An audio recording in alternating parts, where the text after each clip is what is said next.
Hello and welcome to Lavnish Sir की class.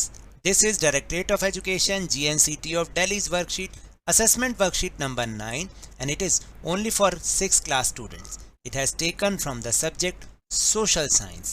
और what we'll have to do, हमें करना क्या है, darken the circle of the correct answer of the following questions. नीचे दिए गए कुछ questions के correct answer को आपको उनके दिए जो correct सर्कल हैं, मतलब करेक्ट आंसर का जो सर्कल है उसको आपको डार्क करना है.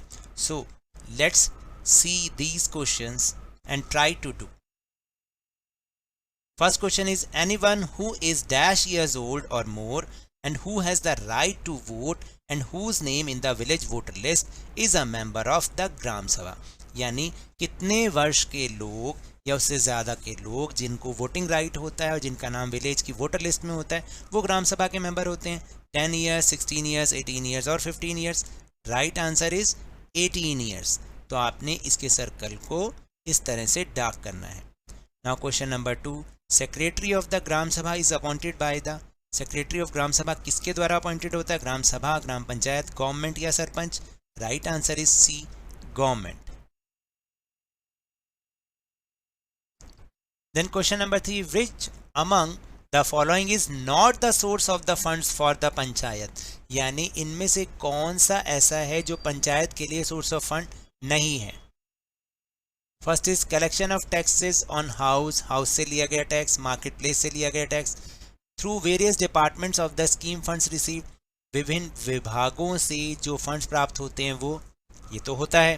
गवर्नमेंट थ्रू द जनपद एंड जिला पंचायत ये भी होता है. Donations for the community works etcetera ये भी होता है. And all of these. देखिए यहाँ पर कुछ गलत लिखा है, यहाँ ऑल ऑफ दीज नहीं होना चाहिए, नन ऑफ दीज होना चाहिए. तो यही आंसर फिर सही होगा क्योंकि इनमें से तो कोई नहीं है कि जो सोर्स ना हो. ये सारे के सारे ही सोर्स होते हैं. Now question number 4. Who is the responsible for calling and meeting the gram sabha and gram panchayat and keeping a record of the proceedings. यानी इनमें से ग्राम सभा और ग्राम पंचायत की मीटिंग बुलाने के लिए और उनके रिकॉर्ड रखने के लिए कौन रिस्पॉन्सिबल होता है? सरपंच, ग्राम सभा सेक्रेटरी, पंच या फिर ग्राम सभा member. Right answer is gram sabha secretary. तो आपने इसको इस तरह से ब्लैक करना है. फिर 5th है in a panchayat the elected members are called.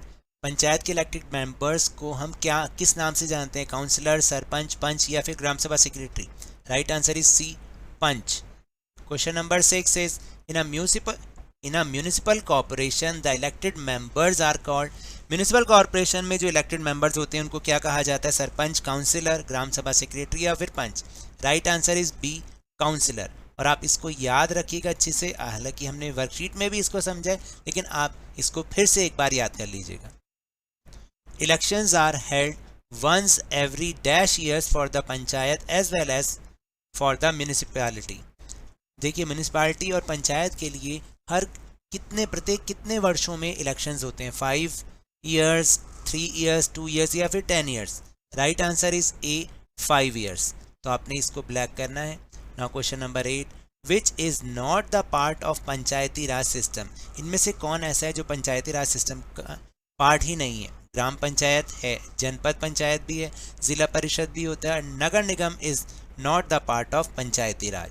तो right answer is D, Nagar Nigam. Then question number 9. Which among the following is not the gram panchayat job. इनमें से कौन सा ग्राम पंचायत का कार्य नहीं है? मेंटेनेंस ऑफ लैंड रिकॉर्ड्स ये तो है. Levying and collecting local tax ये भी होता है. Executing government schemes related to the generating employment in the village. तो जो गवर्नमेंट की स्कीम है जिससे रोजगार पैदा होता है ये भी होता है. And they are responsible for cleaning the city drainage system, keeping the streets and markets clean. तो शहरों के ड्रेनेज सिस्टम को उसको क्लीन करना या गलियों की और मार्केट की साफ़ सफाई करना. तो राइट आंसर इज़ डी, क्योंकि ग्राम पंचायत का सिटीज़ से तो कोई रिलेशन ही नहीं होता है, तो इसलिए this answer is right. Question number 10. Decision to introduce new 1000 rupee note related to which level of government. यानी कौन से लेवल की गवर्नमेंट ये फैसला लेगी कि 1000 का न्यू रुपीज़ इंट्रोड्यूस किया जाना है? Central government, state government, local government या none of these. Right answer is central government, क्योंकि ये जो सब्जेक्ट है वो सेंट्रल गवर्नमेंट के पास ही होता है। So now that's all for this worksheet. मिलते हैं नेक्स्ट वर्कशीट में। Till then good bye.